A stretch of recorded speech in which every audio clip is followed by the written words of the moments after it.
betifu sirbati riko si barsisa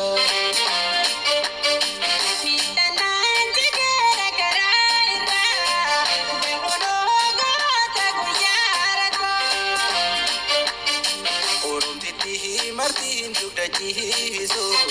sirbiti riko si barsisa Kapani baru garangia behono goda kujarako Yumni ke dugda jisa sirbiti riko si barsisa behono goda kujarako Ya shumare mari